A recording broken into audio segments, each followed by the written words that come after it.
Hello everyone, তোমরা দেখছো ignore ইনসান। এই চ্যানেলটিকে তোমরা সাবস্ক্রাইব করে রাখো, কোনো ভিডিও ছাড়লে নোটিফিকেশান তোমরা পাবে। দেখো, নেট পরীক্ষায় এই টাইপসের প্রশ্ন প্রায় দিচ্ছে, আর এটা হচ্ছে ফিজিক্যাল সায়েন্সের গুরুত্বপূর্ণ একটা অধ্যায়, ঠিক আছে, যেটা হচ্ছে গ্যাসের ধর্ম থেকে এই ধরনের প্রশ্নগুলো বার করছে, ঠিক আছে। আর প্রতি বছরে কিন্তু এই প্রশ্নটা খুব আসে, বয়েলের সূত্রটি বিবিধ করো, ঠিক আছে। যদি সূত্রটা জানো তোমাদের বলে দিই, এটা যদি যে সূত্র লিখতে বলে আমরা এটাই বলবো, আর যদি গাণিতিক রূপ বলে তাহলে আমরা এটাই জানি যে P1 V1 equal to P2 V2, ঠিক আছে। এটা মেন সূত্র, এটা ধরে আমরা অঙ্ক করি, ঠিক আছে। এটা তো সূত্র গেল। মেন সূত্রটা যদি লিখতে বলে যে বয়েলের সূত্রটি বিবিধ করে, তাহলে উত্তরটা কী হবে? আমরা এটাই বলতে পারি যে স্থির উষ্ণতার নির্দিষ্ট ভরের যে কোনো গ্যাসের আয়তন গ্যাসটির চাপের সঙ্গে ব্যস্তানুপাতে পরিবর্তিত হবে, ঠিক আছে। এটা এটা এটা যদি লেখো তাহলে ডাইরেক্ট 2 নম্বর পাবে, ঠিক আছে। 2 নম্বরের প্রশ্ন আসে এটা, ঠিক আছে। বয়েলের সূত্রটি লেখো বা বয়েলের সূত্রটি বিবিধ করো। তাহলে আমি আরেকবার বলে দিচ্ছি কী হবে। স্থির উষ্ণতায় নির্দিষ্ট ভরের যে কোনো গ্যাসের আয়তন গ্যাসটি চাপের সঙ্গে ব্যস্তানুপাতে পরিবর্তিত হবে। P1 মানে হচ্ছে প্রাথমিক চাপ, V1 মানে হচ্ছে প্রাথমিক আয়তন, P2 মানে হচ্ছে শেষ চাপ বা অন্তিম চাপ, আর V2 মানে অন্তিম আয়তন বা শেষ আয়তন, ঠিক আছে। এই যে সূত্রটা, এখান থেকে কিন্তু অঙ্কগুলো দেয় বিশেষ করে বয়েলের সূত্র। তার সূত্রটা মেন বিষয়, ঠিক আছে। সূত্রটা লিখতে বলে পরীক্ষার সময়, ঠিক আছে, এটাই আসে। এবার যদি বলে যে এই বয়েলের সূত্রের গাণিতিক রূপটা আমি বলে দিলাম যে P1 V1 equal to P2 V2।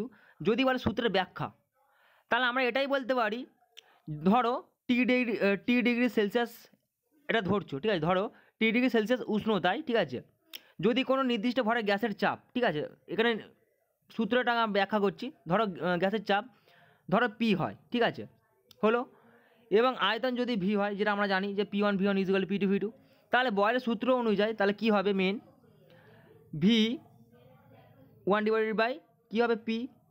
যখন উষ্ণতা স্থির, কারণ বয়েলের সূত্র হচ্ছে উষ্ণতা যখন স্থির থাকবে তখন হচ্ছে স্থির ব্যাপার থাকবে, তখন আমরা এটাও বলতে পারি, অথবা আমরা এটাও বলতে পারি যে V equal to K divided by P। এই কেটা কি? কেটা হচ্ছে ধ্রুবক, ঠিক আছে। বা আমরা এটাও বলতে পারি যে PV ইকুয়াল টু কে বলতে ধ্রুবক, ঠিক আছে। এটা মাথায় রাখতে হবে, এটা সূত্র আমরা ব্যাখ্যা করতে আমাদের এটা হচ্ছে বোঝাতে হবে বিষয়টা, ঠিক আছে। তাহলে আমরা কি বললাম যে ধরো টি ডিগ্রি সেলসিয়াস উষ্ণতায় যদি কোনো নির্দিষ্ট ভরের গ্যাসের চাপ P হয়, ঠিক আছে, আয়তন যদি V হয়, তাহলে বয়েলের সূত্র অনুযায়ী V আমরা এভাবেও বলতে পারি 1 ডিভাইড বাই P, এটাও বলতে পারি, অথবা আমরা এটাও বলতে পারি V equal to K by P। কে বলতে এটা ধ্রুবক, বা এটাও বলতে পারি যে PV ইকুয়াল টু K, এটা মেন ব্যাপার, ঠিক আছে। কে বলতে ধ্রুবক, যার মানটা বার করব। তাহলে আমরা তাহলে আমরা এটাও বলতে পারি যে স্থির উষ্ণতায়, ঠিক আছে, গ্যাসের চাপ ইন্টু আয়তন ইকুয়াল টু ধ্রুবক। মানে হলো এটাই, নির্দিষ্ট উষ্ণতায় নির্দিষ্ট ভরের গ্যাসের ক্ষেত্রে P, এবং আমি তোমাকে আরেকবার বলছি, ভালো করে শোনো। ধরো আমরা এটাও বলতে পারি যে শর্টকাটে, যে নির্দিষ্ট উষ্ণতায় নির্দিষ্ট ভরের গ্যাসের ক্ষেত্রে P এবং V এর মান যাই হোক না কেন, ঠিক আছে, এদের গুণফল সবসময় এক থাকবে। এটা হচ্ছে বিজ্ঞানী রবার্ট বয়েল কিন্তু বলে গেছে, ঠিক আছে। তার সূত্রে সম্পূর্ণ এটাই বলে গেছে যে স্থির উষ্ণতা, ধরো উষ্ণতা স্থির আছে, স্থির উষ্ণতায় গ্যাসের চাপ এবং আয়তন, ঠিক আছে, P আর V, ঠিক আছে, চাপ আর আয়তন যদি এর মান যাই হোক না কেন, ঠিক আছে, তাহলে এদের গুণফল সবসময় একই হবে।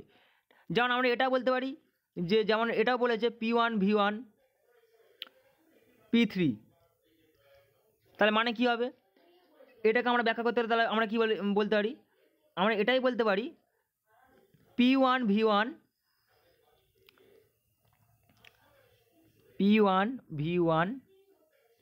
Equal to P2 V2। আবার এটাও বলতে পারি P3 V3, ঠিক আছে। আর কে মানে হচ্ছে ধ্রুবক, এটা হচ্ছে মেন ব্যাপার। সূত্রটা হচ্ছে মুখস্থ করাটা ইম্পর্টেন্ট, কারণ সূত্রটাই পরীক্ষার সময় আসে, ঠিক আছে, যে স্থির উষ্ণতা নির্দিষ্ট ভরে যে কোনো গ্যাসের আয়তন গ্যাসটি চাপের সঙ্গে ব্যস্তানুপাতে পরিবর্তিত হবে, এটা মেন সূত্র। এই সূত্রটা পরীক্ষার সময় লিখতে দেয়। আবার এখান থেকে আরেকটা প্রশ্ন করে যে বয়েলের সূত্রের দুটি ধ্রুবক রাশি কী কী, ঠিক আছে। তাহলে কি হবে? একদম সিম্পল ব্যাপার, গ্যাসের হচ্ছে উষ্ণতা আর হচ্ছে গ্যাসের ভর, ঠিক আছে, উষ্ণতার ভর, গ্যাসের উষ্ণতা, গ্যাসের ভর হচ্ছে ধ্রুবক, ধ্রুবক রাশি। কিন্তু মেন ব্যাপার হচ্ছে বয়েলের সূত্রে 4টি ধ্রুবক রাশি ধরা হয়, গ্যাসের উষ্ণতা, গ্যাসের ভর, গ্যাসের চাপ আর আয়তন। এটা হচ্ছে মেন ব্যাপার, ঠিক আছে।